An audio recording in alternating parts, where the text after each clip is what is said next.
I really hope they know how much they all mean to me. And I want to tell y'all here in front of everybody how much I love you all and how much I really appreciate just being in community with you all and just the support that we receive to do this work, because it does take a lot of support. I'm going to start sharing my screen so kind of so we could spotlight our work today, and also helps me stay on track. And so today, that's what we'll be talking about. We'll be talking about restoring our relationship with fungi. And my name is Mario Ceballos. I use he, they pronouns. I am of mixed ancestry of Yoheme descent. On my mother's side, my father's side, I am, it's kind of hard to say, but they're from Zacatecas, and that's land of the Zacatecos. And so, I'm an indigenous person to this land. My people haven't gone too far from where we are, where I'm at right now, which is on Kumeyaay land. This is where I grew up and was born, and where I'm raising my family. I've made my home, and I just wanted to, just quickly touch on who POC Fungi Community is, and also just thank everybody for creating this space that is a fungi community, and that includes all of y'all showing up, and that includes so many people who support from all across Turtle Island and beyond. So thank you again. We are an intersectional mycology group that does try to get our hands in a little bit of everything, but we are mostly focused on providing access and representation for QT BIPOC folks who are interested in mycology, who are interested in connecting with our fungal relatives in this way. And so we also, you've seen our program today, it's kind of a mixture of science and spirituality. And that's basically what reflects the POC Fungi community, and that's what reflects our cultures and our people, the people who are in our communities. We view, all these multiple complex nuances of being just alive, and is all being connected. And so in that way, we are intersectional. We're intersectional with our struggles. We are aware of what systems of oppression are, and we are here to try to mitigate and myceliate the state in that way, right? And maybe remediate all of that toxic culture that's been keeping us away from connecting to our fungal relatives. And so I wanted to really commemorate and say thank you again to Jazz Fuentes at Crystallized Bones for commemorating our work with this art piece that at the center we chose to put Huitlacoche, and that's surrounded by turkey tail mushrooms and vulture tail mushrooms as well. If you don't know about the vulture tail mushroom, check Wikipedia and see what it says. But basically, it's a mushroom that we kind of are trying to rename because it's known as a false turkey tail mushroom. And as you'll see throughout the presentation, one thing we're challenging is language, and the way we use language, and the way we use language to connect with nature, and the way it relates to us, and the way we build our relationships and view nature using these words that sometimes can be harmful. And so again, thank you, Jazz, for honoring us with this beautiful piece. Truly honored to have it,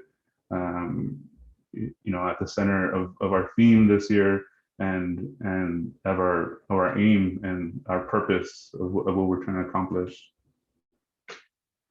And so a lot of what I do and what we do here at POC Fungi Community might be a little different from other traditional mycological clubs or folks who are interested in fungi.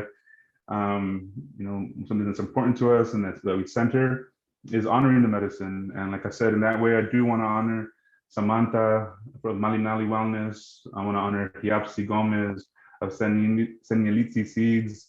I want to honor Cristina and Jose of Pishka, and all of everybody who helped me out today. Paulina of Ama Cacao, and again, Crystal, Mar, Jesus, Annabelle, Sneha, and Joa, and everybody else who's always with me, and all of my community who's there providing counsel and advice. And I always want to make sure I thank my family, my little ones who support me throughout this and kind of motivate me a lot, and my partner whose support is the world to me and is as steady as the earth I walk on. So thank you. Thank you.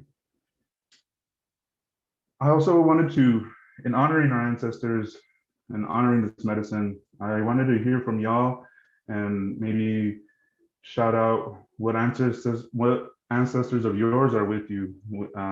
Maybe if you want to shout out the lands you're from, or the lands your people are from, or the land you're on.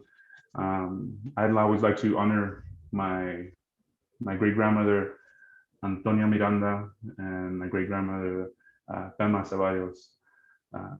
And so with that, they're always with me. Give me one sec. Can y'all hear me still? Yes. Yeah. Okay. Mike said it was breaking out.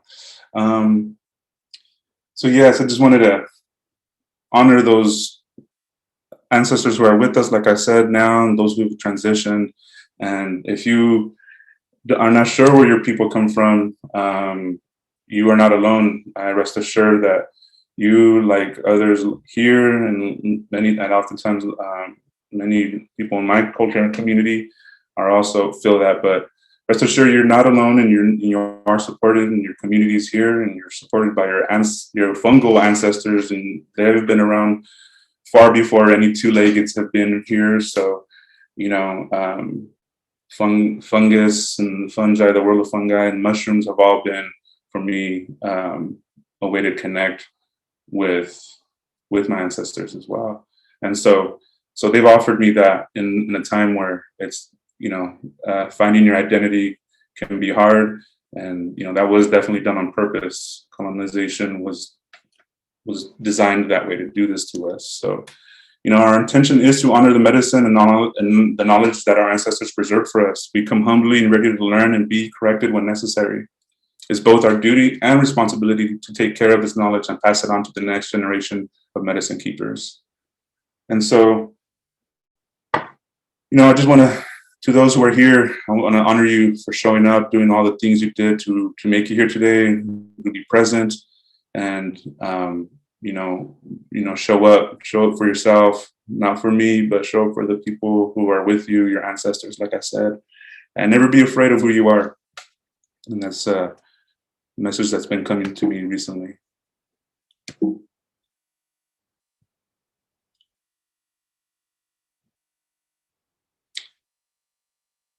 This is also a lesson that I always share. And before I move on to the mushrooms, I'll read this too. The story of our relationship to the earth is written on more truthfully on the land than on page. It lasts there. The land remembers what we said and what we did. Stories are amongst our most important tools for restoring the land and restoring our relationship to the land. We need to unearth the old stories that live in a place and begin to create new ones. For we are story makers, not just storytellers.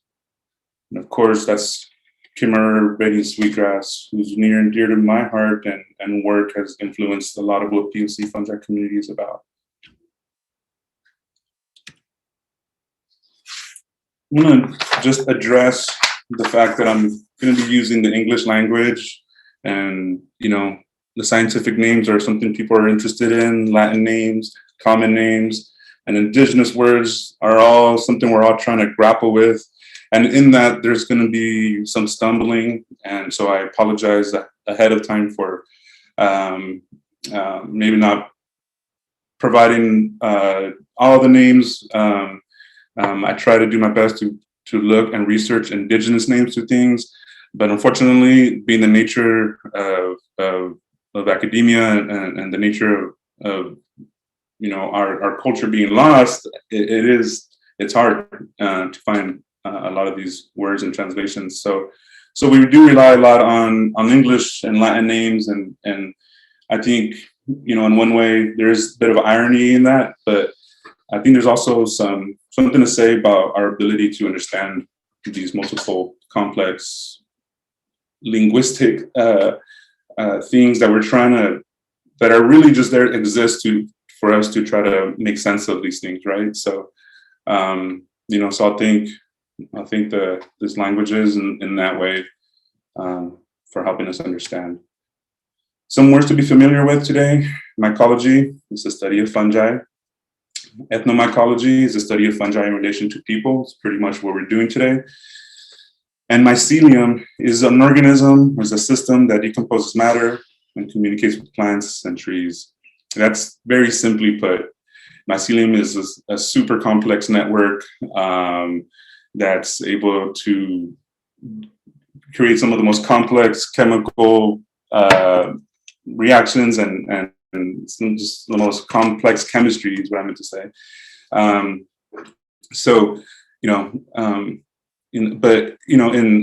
our understanding, just to kind of understand what it is, mycelium is that body that exists underneath the soil or inside of a tree that belongs to the fruiting body of a mushroom. And the fruiting body is, as we learned from Hyapsi earlier, is the sexual reproductive organ of mycelium.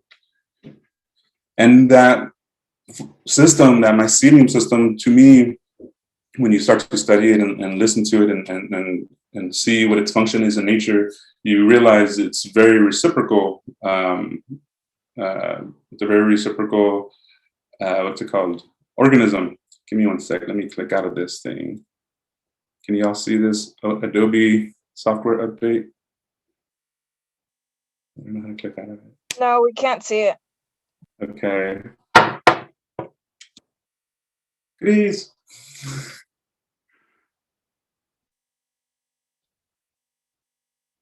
Well, there's a big thing in my way in my screen, but I'm gonna move it out of the way. I don't know how to click out. And here we go. I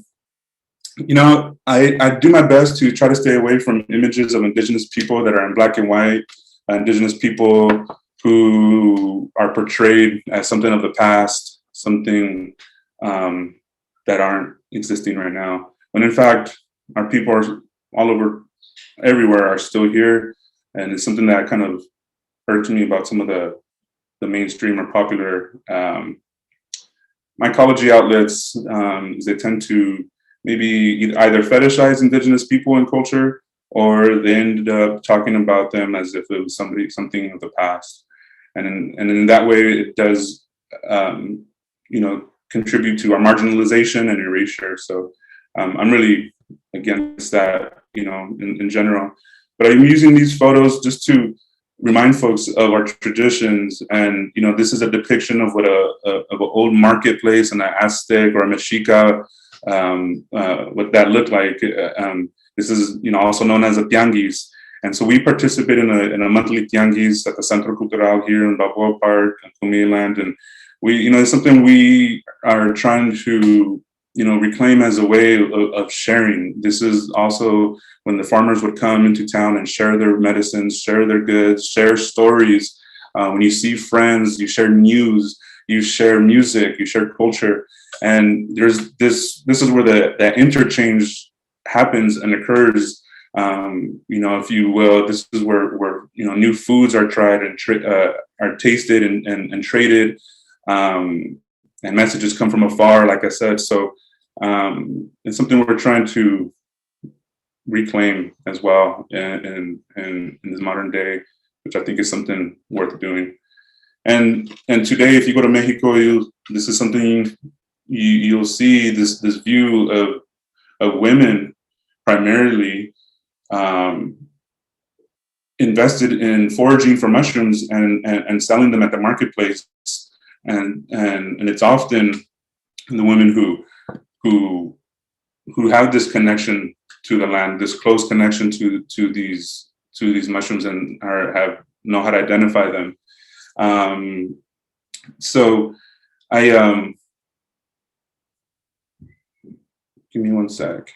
Yeah, so I just wanted to mention that, you know, we're still here and we're still practicing and sharing our you know, our culture and you know, honor those who gave us this medicine. By that I mean the midwives and the doulas and those who first went out looking for medicine. Doulas and the midwives are the ones who are the founders of modern pharmacology. All pharmacology, you know, all these people who were, took pharmacology into academic spaces, you know, mostly were cis hetero white males, would all admit to having like a secret person that they knew, a woman that they knew that was, somebody out in the woods, somebody, a peasant, a farmer who, you know, maybe wasn't, wasn't well off, you know, didn't have means, but they admitted to having somebody like that who they got information from, who they learned from. And these folks would come into, you know, into the labs and do extractions, and, you know, that's where modern pharmacology was born out of. But I want to honor the midwives and the doulas and the witches in Europe and all across the world who have been working with medicine and mushrooms, and for medicine, because we all know that birth is one of the most necessary times when you want to use medicine, whether that be for pain relief, right? And I think I'm getting some nods of yes, that's exactly when we started looking for medicine and looking and trying new mushrooms, trying new roots, trying new plants and barks, and trying to figure out what worked. And so this is where all this knowledge comes from. Really quick, I want to go back, and I've noticed, if I can go back, let me see. There was something I forgot to mention because this thing is in my way and I didn't see it. But I also, you know, we're talking about intersectionality. I got to quickly, not even quickly, I do that a lot, sorry. I got to pay homage to Kimberly Crenshaw Williams, who really coined that word intersectionalism. And it was, Kimberly Crenshaw is somebody who contributed to the critical race theory. If you haven't looked at, know what that is, it's, you know, it's a great book and a lot of good learning there. But it was a way to look at feminism from intersectional point of view, from different points of view, and particularly when looking at it through a Black woman's perspective, and a poor person's perspective, and a person out of economic means. So, you know, all of these things, when I think of reciprocity and intersectionalism and mycelium being, to me, this kind of like ring true to these like indigenous values of all things being connected. And so, you know, I just want to, again, honor Kimberly Crenshaw, because I do use this word a lot. And, you know, I want to make sure when I say intersectional, fungi is intersectional, I mean it in many forms, metaphorically, literally, and especially with all the things going on in this world. I don't think it's hard to not be in alignment with, or in solidarity, you know, with movements. And so, yeah, I just wanted to, I noticed that I didn't mention that, and I kind of skipped across that. You get to see these pictures again. All right, let's jump into Huitlacoche. Give me one quick second. Cristina, ayúdame.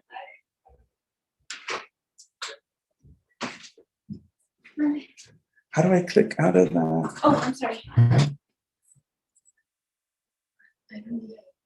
Sorry. No, Sorry. you're fine. I needed help clicking out of this thing. You took care of it now. Now I can see. Huitlacoche. So, in some of my research and figuring out the word Huitlacoche, we figured and we found out, and it's coming from this word Huitlacoche.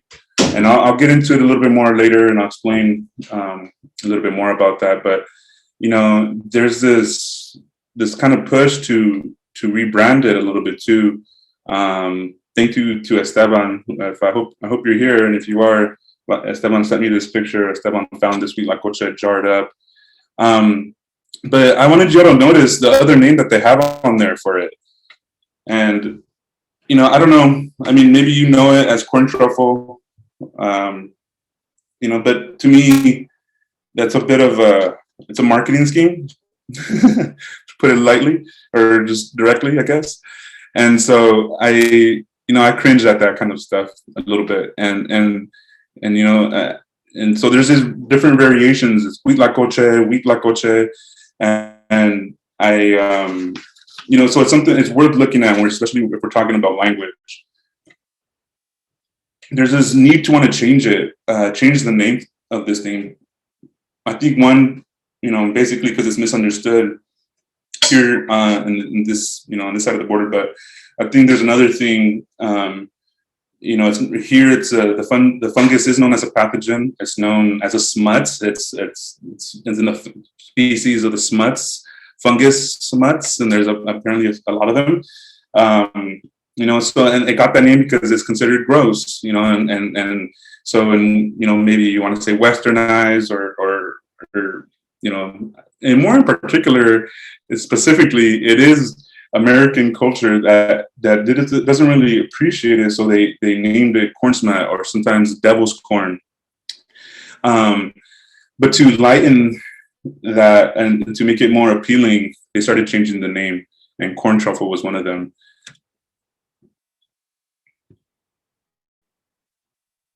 Before I talk more about the word itself, I want to just kind of go over the history of corn and Huitlacoche and just kind of mention a few things before I move on. As we know, corn has been domesticated over 8,000 years ago, and please don't take that number literally. It's probably way over that. Some numbers show numbers below that, but it was domesticated from a grass, and in that time, the Mexica, or sorry, not even the Mexica at this time. It was indigenous people of I think I made a note, upper southern plateaus of Mexico, where it was really where it's. I guess now they're saying it's kind of where they kind of pinpointed where it kind of specifically came from, or it was cultivated, over generations. And if you know the story of corn, if we have any plant pathologists here, it's something to really get into, and everybody who knows corn gets excited about it because, it is probably one of the first genetically modified plants, right? By humans and by like sheer seed selection and this whole process, that took generations and generations of, again, patience and connecting to this land, connecting to these plants, and then creating corn. We created corn from a grass. And in that time, there was this ancient alchemy that we figured out how to get all the nutrients out of it and get the best, make it absorbable into our body, right? And that's through the process of nixtamalization. The nixtamali was the process of turning it into nutrition and make, now you can actually cook with it. Without that process, if you eat corn by itself, you'll be missing out on some of the nutritional benefits. And I guess I think it's pellagra, I think it's the word that folks used to get for not eating. If you eat too much corn or rely on it as a staple food without it being nixtamalized. Please feel free to correct me and add to that in the chats if you know about corn, or add some links about corn. I know Esteban knows a lot about corn and just recently participated in a cool knowledge share about it and shared some links with me, and I was just amazed. So I want to, but also we're talking about Mexican and where it came from, and the people of Mexico, indigenous people of Mexico, but the Hopi people and the Zuni people also use it, and people everywhere who use and grow corn know Huitlacoche and have a name for it. So there's everybody has a name for Huitlacoche. depending on who you're talking with. The Hopi call the fungus Nana, which I thought was really cute. The Zuni say it symbolizes generation of life, which I really, later I hope you see how I agree with that. I'm going to try to show that. And the indigenous people of Africa who grow corn also know Huitlacoche and enjoy it really a lot, and also have a really connection with mushrooms as well, and been cultivating spirulina for just as long as the indigenous people of Central America have. And they received corn, post colonization, but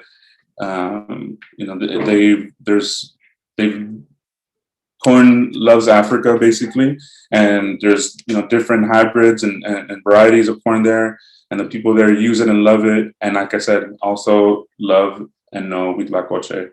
Or there's other names, and that's something I would love to learn more. And as part of the POC Fungi Community's mission, it would be to try to uncover these things and make these things available, this knowledge available to us as a means to reclaim and feel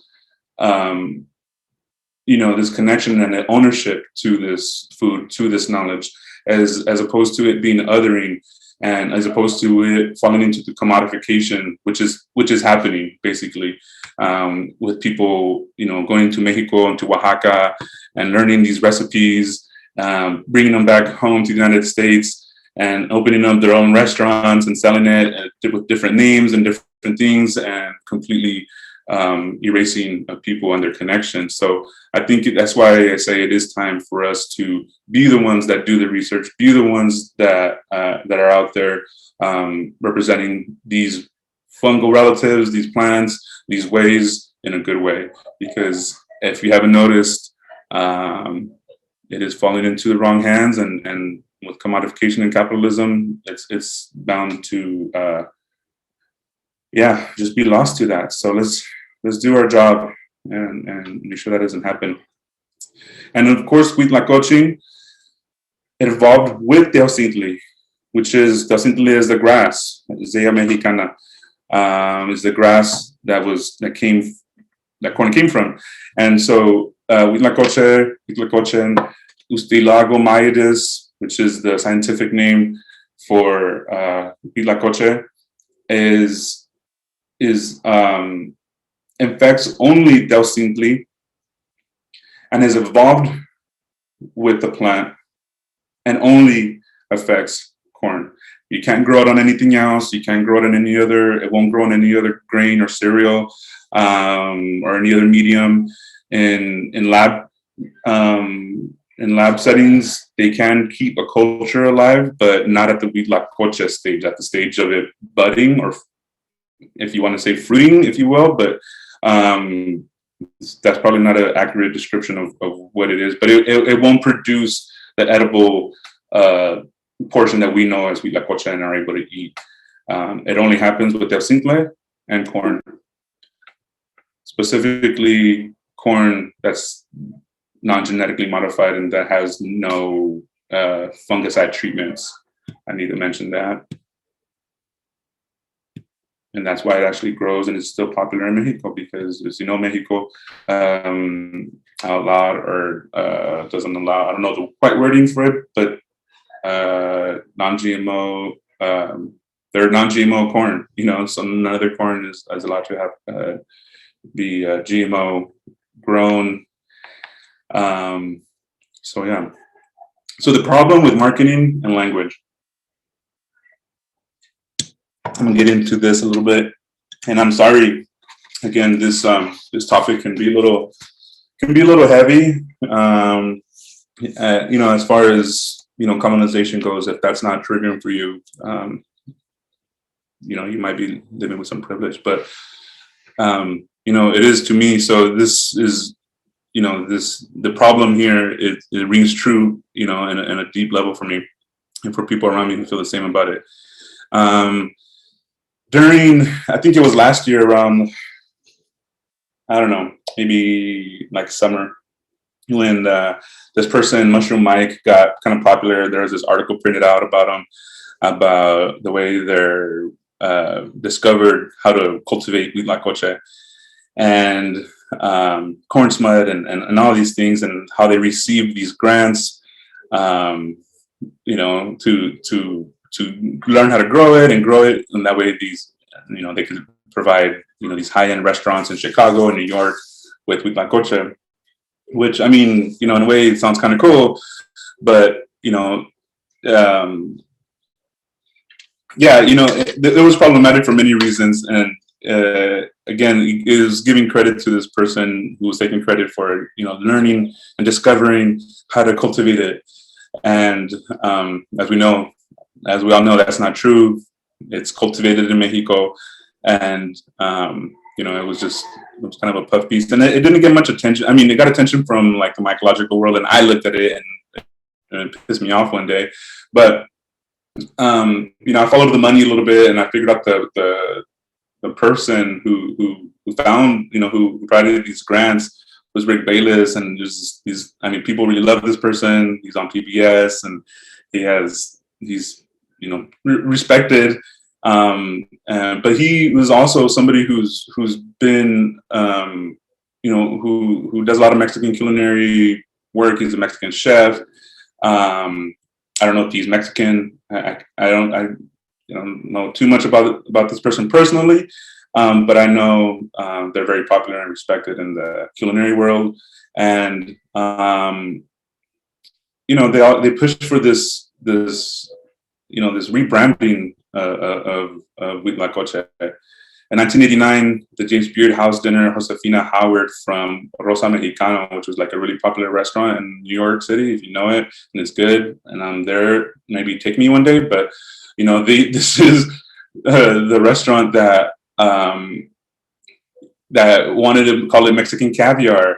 And they wanted to use it, like, you know, a little differently, as the one, because Huitlacoche was too hard to pronounce, and corn smut, well, didn't sound good. So they like using the word Mexican caviar a lot, and Mexican truffle. Another one I hear is black gold. And well, if, you know, this food is rebranded, it does risk further erasure of indigenous peoples, period.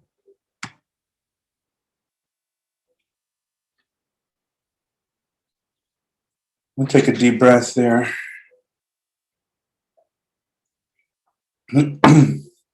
How's everybody feeling? Asking y'all to take a check-in with yourselves as well. I don't really see the chat rooms right now, but I'll get to them in a little bit. I trust y'all are doing well. Let me just check them for a real quick sec. Anything I need to be aware of? Cool. Let me go back. So, you know, this was shared to me by Huitlacoche Martinez, who I hope you're still here. If you're still here, I'm so honored by you. Thank you for sharing your knowledge with me and just being in this world. You know, and they do a lot of great work. I believe they're based out of the Los Angeles area, and they do work, you know, with revitalizing the Nahua language and indigenous languages in general. So if you get a chance to go check them out, speaknahuatl.com or at speaknahuatl on Instagram, excuse me, and check them out. And again, thank you. I was going back and forth over this debate about Huitlacoche, and what it means. And basically, Huitlacoche means maíz con hongo. You know, it means corn with fungus. There's all these things, and there's like some debates over, you know, it meaning sleeping excrement or raven's excrement. And it was funny as I was looking up some of these resources, it just kind of reminded me of some of the like debates like elders have with each other, like during circles or something. And I was just like, oh, this is one of those things apparently that nobody has like a real definitive answer to. So, and that honestly just intrigues me even more, and like makes me dive into it even more. I'm like, there's a mystery here, or there's something that's not like clear. So I have to, you know, my inquisitive mind has to like investigate it some more. So I will share this resource, and I'm gonna read it out real quick, and hope to make this connection. Maybe you can make it or help me figure this out. But in the Florentine Codex, it's trying to mention Huitlacoche. It mentions the word maíz con hongo, and then it has this saying, and it says, and when the rains were about to end, when they were soon to finish, to close, then the Huitlacoche bird cried, a forecast that a continual soft rain was about to set in. Then came the gulls, and also came the falcons, flying with much clamor. And they forecast when would come the ice, and that it would freeze. So to me, as I was interpreting that and as I'm reading that, a lot of our foods are connected with animals, or animals are connected to plants or different elements. And so, I'm thinking, this name came from not necessarily naming the thing, but naming what was being observed during the time. And so, and especially with the Nahuatl language, if you know anything about Nahuatl language, the Nahuatl language is filled with metaphors, it's a language of poetry, basically, and it's filled with metaphors and connections to other things. So to me, when describing this fungus, you're describing a time of the year. You're describing the birds that are seen during this time. You're describing, and apparently, if you know about birds flying south for the winter, I could just imagine, going south for the winter. And this is also a time where, in parts of, closer to the equator, are getting, they have different seasons than us in different times of the year. So I assume that this is a time where they're going to get a soft, continual rain, and this is also the time that they knew that Huitlacoche would come up, and you could almost rely on it. There was a kind of a loose kind of form of cultivation where they would maybe harvest most of the Huitlacoche and then maybe save a few to let them dry out, on their stock, and once they dry out and burst, they can spread their spores. You can just kind of and leave it into the dirt, into the soil, and over winter, and that way you can almost guarantee another yield of Huitlacoche the next year, which is kind of a cool form of wild cultivation that I've noticed indigenous people all across the world and Turtle Island have been utilizing, like sort of these natural ways of cultivating mushrooms, or encouraging mushrooms, you should say maybe encouraging mushrooms to grow or proliferate, kind of tending the land in different ways. And here in California, if you know about indigenous people doing cultural burning to promote acorn growth, to promote better hunting grounds, to get rid of plagues and diseases that are affecting plants and trees. If any good mycologist knows that morel mushrooms love to come up after a fire. So I have no doubt that indigenous people of California and tribes knew this and knew how to tend those areas. They knew how to tend and search for chanterelles and matsutakis and romerias. Romerias are the coral mushroom. And I have to just note real quick that not all coral mushrooms are edible. Some are. If you look at most taxonomy books, they will say that romerias are not edible. But in parts of Africa, parts of Mexico, and the markets in Mexico, you can find them, and indigenous tribes of California do eat them and try them. So it's something to look into and investigate for yourself, and not necessarily rely on these books to tell us exactly what's good for us or not, because it's not always reflective of what indigenous people practice and eat as well. I want to make this connection to the sun. The maíz, not only is it yellow, right, and the color of the sun, and not only is it absorbing and reaching up towards the sun and reaching towards those rays of light and turning light into sugar, right? That's sacred, amazing chemistry, alchemy, magic happening within those leaves. And so I see maíz as this element, embodying this element of the sun. And I see La tierra embodying this element of the feminine, if you will, you could say, but it's this area that where germs germinate, right, and where fungi proliferates. It's this area that's dark and moist, where things are born out of, and this is the area that spores, the teliospores of the Huitlacoche, lay and begin to do their thing. Once in the soil, they start to, there's this process of meiosis, and I'll show a little slide later. I'll talk more about some of the science stuff, but for now I'll say, this is where the Huitlacoche lives, and lays dormant, during the hot seasons. And when it's raining, and there's corn growing, it begins to, it'll kind of hitch a ride on the roots of this plant. And eventually, once corn is established, it'll end up proliferating and taking over the kernels. There's a few different ways that it grows and it's being cultivated. I'll try to mention some of them, but making the connection of La Tierra and El Sol, and where Huitlacoche is now, to me, is this intermediary, this in-between being, this being that exists in between the light and the dark, that exists between, that's just this gray being. And like some of us, I just identify so much with the spectrum of gray.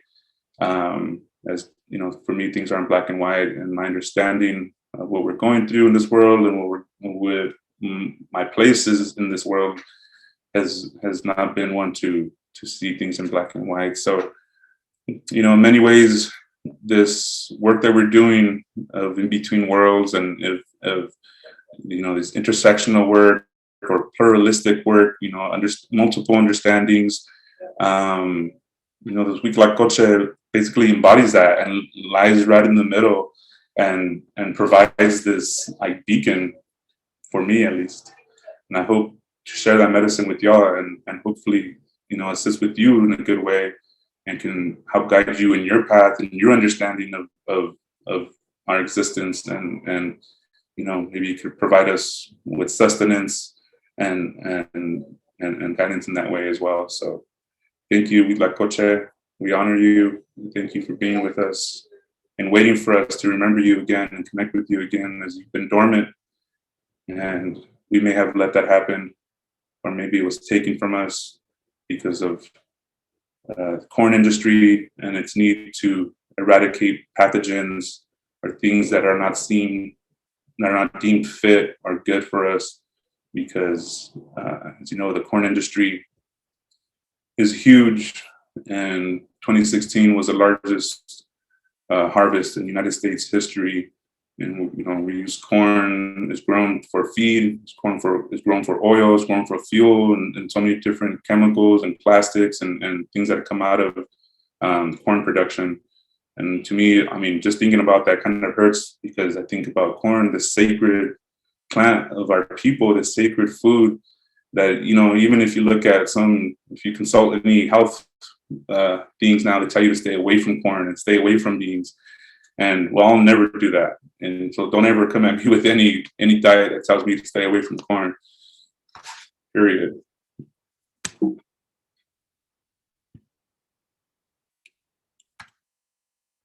So reclaiming Huitlacoche as a means to subvert erasure and restore our connection to the land and fungal kin is imperative. And this is the message that I hope to leave you all with.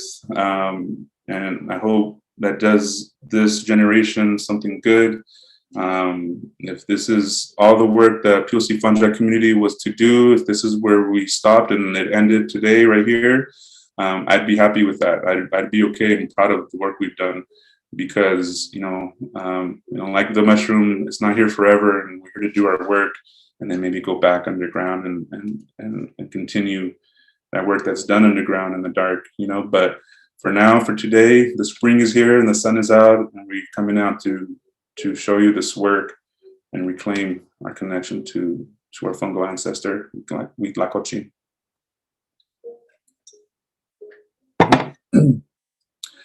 This will be the only graph that I show you. I personally stay away from, oh, hold on, I'm jumping ahead. I stay away from some of these technical science stuff because there's a lot of it out there, and like I don't want to position myself in that way. And that's not what I'm interested in doing. But I do want to make sure we have a good understanding of these things, and I always support folks getting into the sciences. Science, to me, is a portal to spirituality. It's been how I affirm and confirm my awe and wonder in this world. So, our ancestors were scientists. Our ancestors were so much more, and I'll talk about that more too. But this is the only real graph I'll show. But I also want to ask if there's any graphic designers out there who want to help me design a better one, because this one isn't mine. This one belongs to it belongs to them right here. This is the link. This is how you can find it, or if you want to type that in, you can. This was shared to me by Patty Kashian, which I really admire and really love, and really I was able to.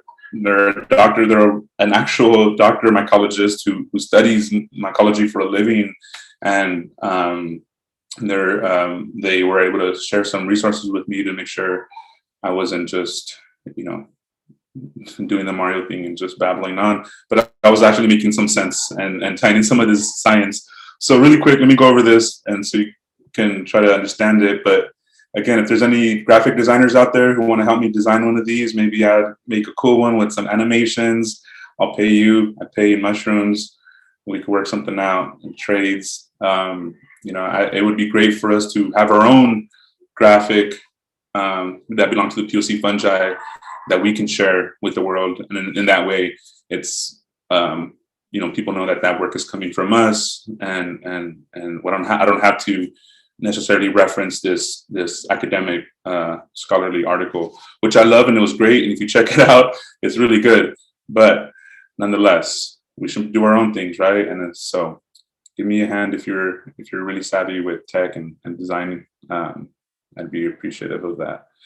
So this is kind of how we know it, right? We could say this is the beginning stage, but really it's kind of a circle, and there's no beginning stage in this. I can't tell you which came first, the chicken or the egg here, but this is how we know it.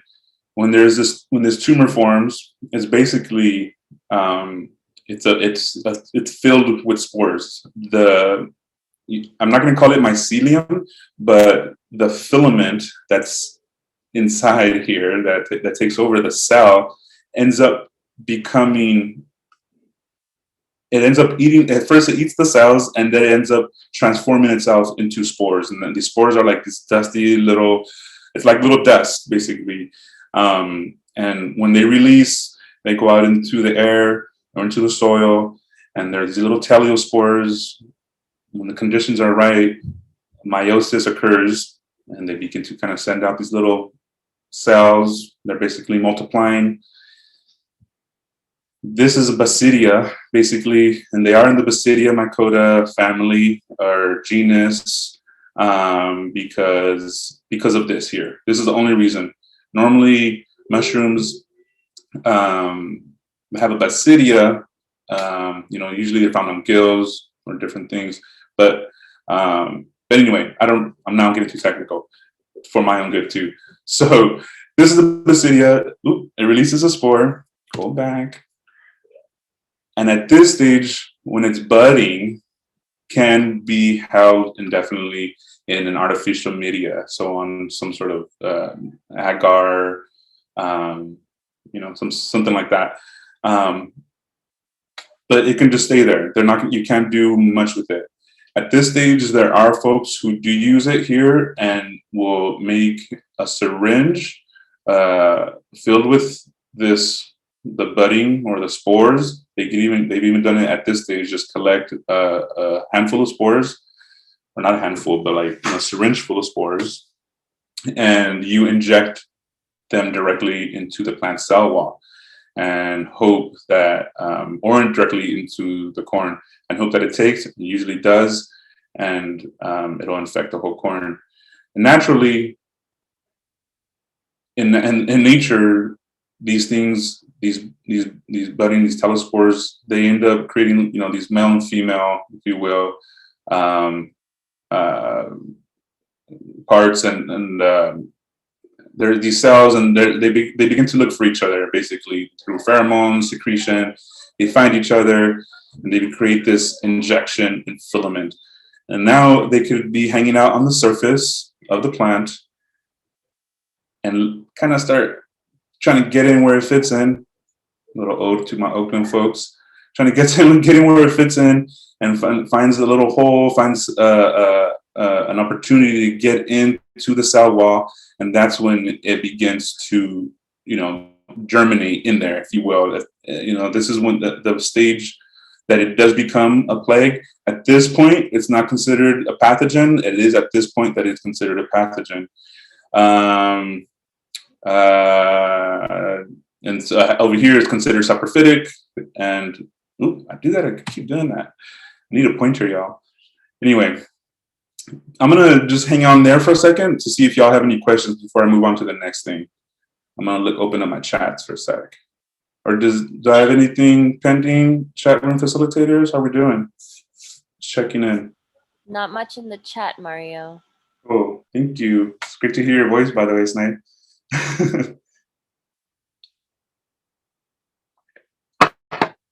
Well, thank you. I'm gonna keep going. Are we good? So nutritional content. I will just kind of preface and say that there's a lot to still be done in regards to research around Huitlacoche, but it is also one of the most widely researched funguses, actually, that I've been learning. They're actually trying to figure out if they can use the fungus as an oral vaccine carrier. I think I might have shared some links. If the folks can find that in the little link sheet that we made, there's a link in there if you want to share that with folks who are interested in some of those articles. Yeah, I mean, there's a lot of cool work being done using the fungus, but not necessarily in its Huitlacoche stage, like in the edible stage. It's mostly folks are really just fascinated with it and trying to figure out different ways of using it as a medium for making different types of medicine.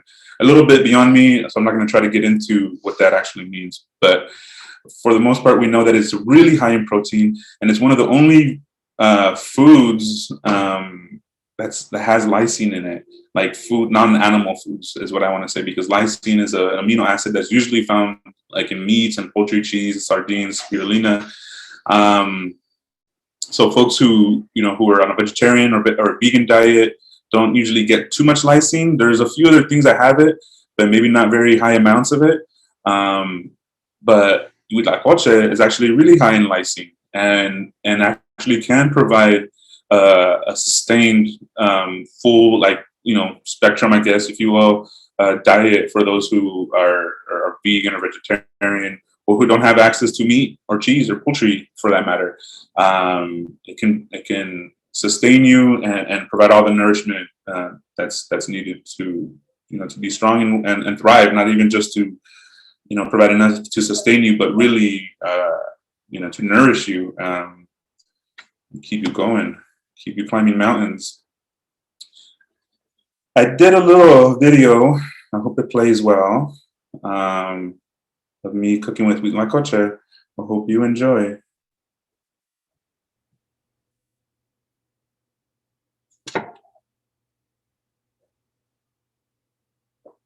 So it has no sound.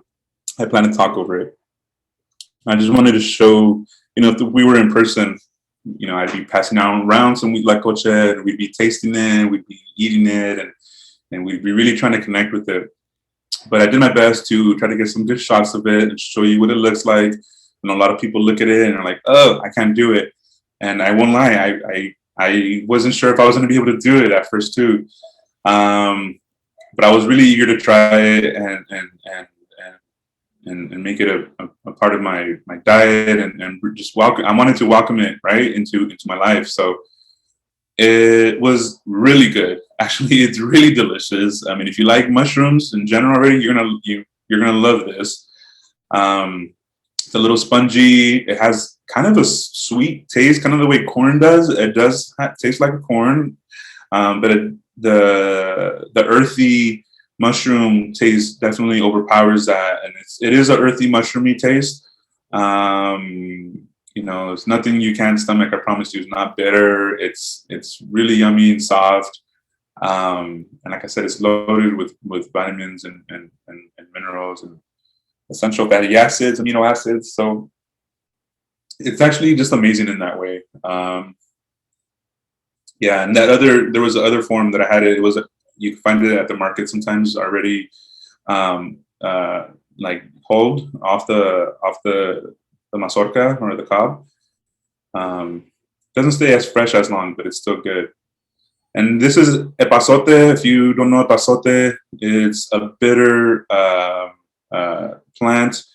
It's really pungent, loaded with minerals and vitamins as well. And I have a strong feeling, and I don't want to doubt that feeling at all, that it has some sort of symbiotic relationship, at least food-wise, with Huitlacoche. You know, being you know, just the medicine, you know, that it is with Huitlacoche. I'm sure there's some combination going on there in our body, some physiological combination. So here I'm taking all the leaves off the epazote. You can save the stems and dry them out and use that for tea or for flavoring your beans or flavoring other foods and dishes. Salsas is really good in salsas as well. But here I'm just using the leaves. I kind of inspect them. Apologies for my funny chopping techniques. As I'm looking at them now, I'm like, wow. And the way I chop that garlic too. But you know, I cook for my family, so I usually cook really fast, and I do clean up later. You know, so I'm not much of a cleanup as you cook kind of a person, the way some of you good chefs are. But I tried for the video. I was going to use some corn oil, but instead I used Olga's cordyceps lard that I got. And so I used that cordyceps lard, threw my onions in there. And you could probably wait a little bit before you throw your epazote in there. I might have thrown a little bit, you know, before I should have, but it's honestly, it wasn't a big deal. It didn't burn up, and it's kept its color throughout. And it's pretty resilient too in that way. It does wilt up, but it's really yummy. And the combination with the garlic and the epazote is so yummy. You could add tomato to this. I didn't add any tomato to this. You could add salt and pepper to this. I didn't add salt and pepper to this. The salt, it's enough. I feel like it's enough salty and flavor with the epazote. You know, it's like really mineral rich. And then I use queso fresco, and that queso fresco is a little salty itself. So, you know, I didn't think it needed any salt, but if you're a salty person, then you definitely can use some salt and pepper a little bit, but it's pretty good without. This is me channeling my abuelitas and making some tortillas so that I can build my quesadillas. Yep, and that's my tortilla press. A lot of people have their own tortilla presses that they've been passing down through their families and different ones. Yeah, I was making some tortillas, preparing those. And this is the cheese, queso Oaxaca, that was about to be my good friend Cristina. So yummy, so stringy, salty. And it was funny, I shared this picture here, and my friend Patty Cation was like, "Is that Armenian cheese?" And she started sending me pictures of cheese, Armenian cheese. It's basically the same. And you know, I will mention that, to my knowledge, indigenous people weren't making cheese on this hemisphere in Turtle Island or Anahuac, but this is known as queso Oaxaca to us. And so, you know, we make quesadillas. We're using that cheese. That's the stringiest, yummiest cheese to use. And so this is me building the Huitlacoche quesadillas. I threw a little string cheese on there and some Huitlacoche. You could probably throw a little bit more cheese on top of that before you put the other tortilla, but I was trying to save that cheese to make it last a little bit longer because it's so yummy. And we had to, you know, I don't want to scare anybody, but basically smuggle it in. You know, got that from TJ, and you know, there's certain things you try not to declare, including, you know, I've been trying to find out what are the rules around Huitlacoche. There seems to be some gray area, pun intended, there, but it seems to be up to the discretion of the agent, and it's up to you to just tell them that you have a fungus, a corn that's been infected with fungus, and if you, I don't know if they'll let you in the country with a pathogen, with something that's considered a pathogen or a threat to the corn agriculture. So that was a little close up with the quesadilla, and I had to show you me eating the quesadilla too. Again, if you were here with me, I'm so sorry. I would be sharing some with you. I hate to do this to you, but I also want to, you know, this is the way we're trying to connect, and it was yummy. In a way I really want to show off. So thank you. No, thank you. So yeah, this is them plated, and I invite you all next time when we can meet in person, and we can do some, you know, cooking with mushroom classes again, and go back to that. Believe that will be one of the first things that we do. So, you know, we're not gonna end it there. I can keep going, but I'm gonna take a quick break and do a time check, and also see if we can maybe, you know, start a breakout room so we can maybe reflect on some of these things, and you know, something that I think maybe a lot of us are here for. I'm not sure about everybody, but people like me definitely. You know, we come learning, you know, we're seeking messages, we're seeking support, we're seeking help, we're seeking healing, and so you know, I take that into consideration when we work with fungus, we work with mushrooms. You know, what is it that we're seeking? And, you know, acknowledge all of our needs and all of our wants, and they are all just, and they are all important. And just wanted to make sure you all knew that.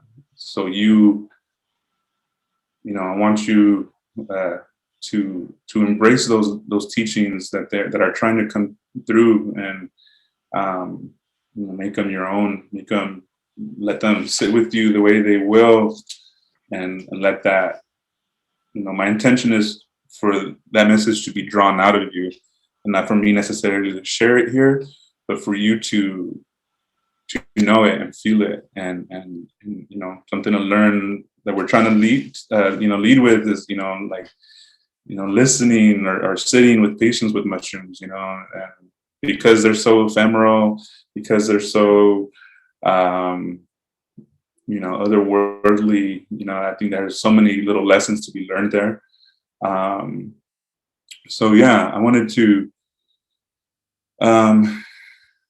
again, just you know, maybe ask everybody to take a moment, reflect, and if we want to go into a breakout room, that'd be great, and we can kind of discuss these things in maybe smaller circles, and then maybe come back and share. And I'd love to take some questions after that, and reflect together, and yeah, see where we go. Sneh and Doa, y'all there? I'm gonna stop sharing my screen for a minute. We are here. Doa's experiencing some technical difficulties. Okay. But should we do the breakout room? Yeah, really quick though. Can I have everybody just send a big giant heart emoji to our ASL interpreter, Jessica, and to our ASL folks for providing ASL and making this accessible, and just just sharing the space with us. Really, y'all are beautiful, and we owe so much to y'all. Appreciate you, really do, Jessica. Thank you, and Darren and Melissa as well. So much love. But yeah, if we're ready to do a little breakout room, we could do a breakout room. How are y'all feeling, Doa and Sneh? Yeah, do you want to maybe share some possible prompts that can help people? Yeah. We can also share them in the rooms. Up to you, Maria. Yeah, I mean, either way, you know, I want to prompt folks, but I love, you know, leading the conversation, but I really want to, like I said, I want to see what folks are reflecting on and what's coming from folks. And so in that way, I don't want to prompt, I guess, because I want y'all to prompt me, I guess. But just some things that I'm sitting with, like I said, you know, is in, you know, reclaiming this fungus as our ancestral food, as a means to subvert erasure. Another thing is, you know, like one of my last slides was seeking the messages of fungi, you know, and, you know, maybe ask yourself if there was a reason you came here, or you were just curious, or did you expect to hear a message? Was that not in your day's plan? Or you know, yeah, that's my prompt.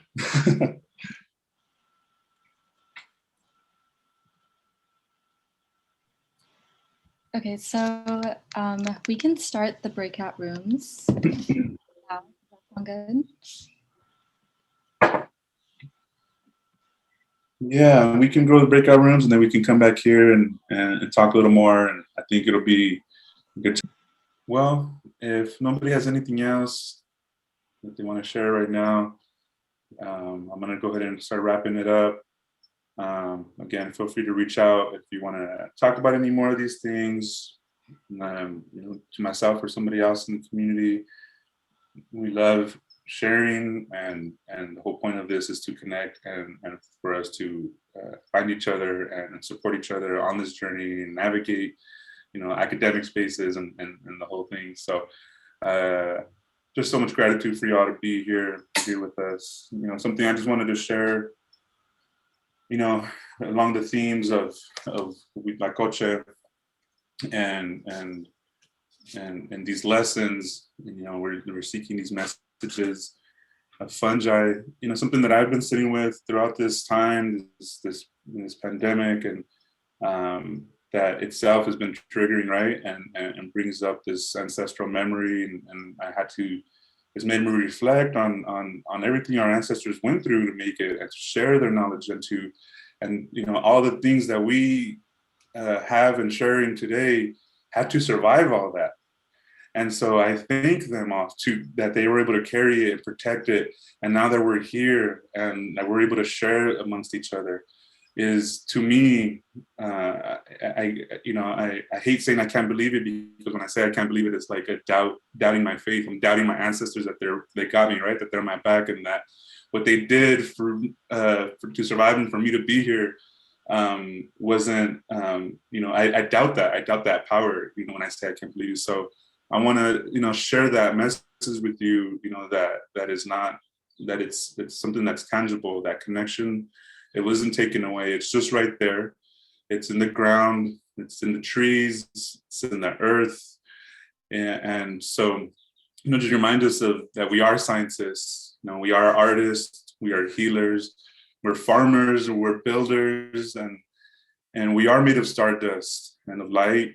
We come from darkness, and the darkness is beautiful, and it's safe there. There's peace there.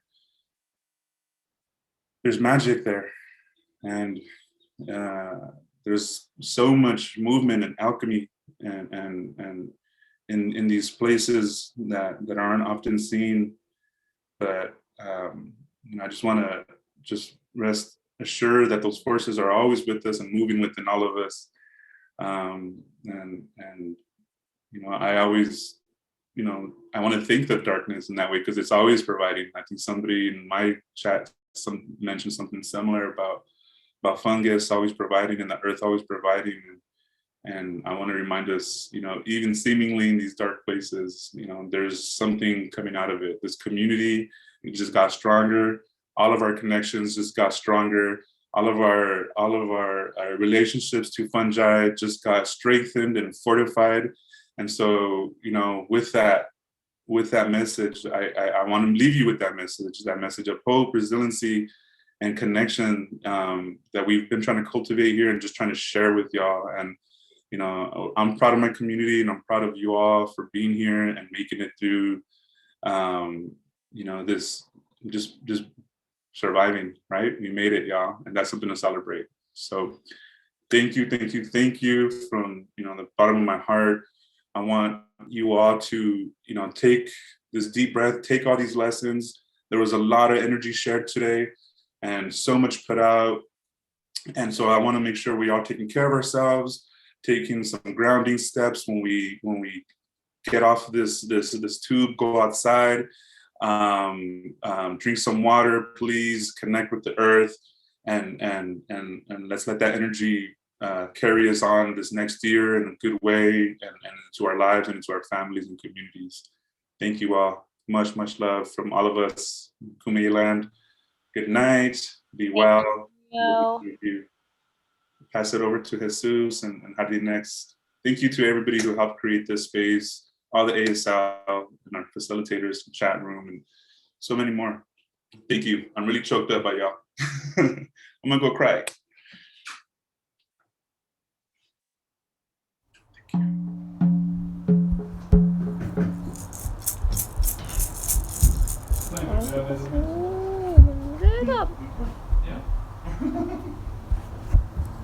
It's fun. It is.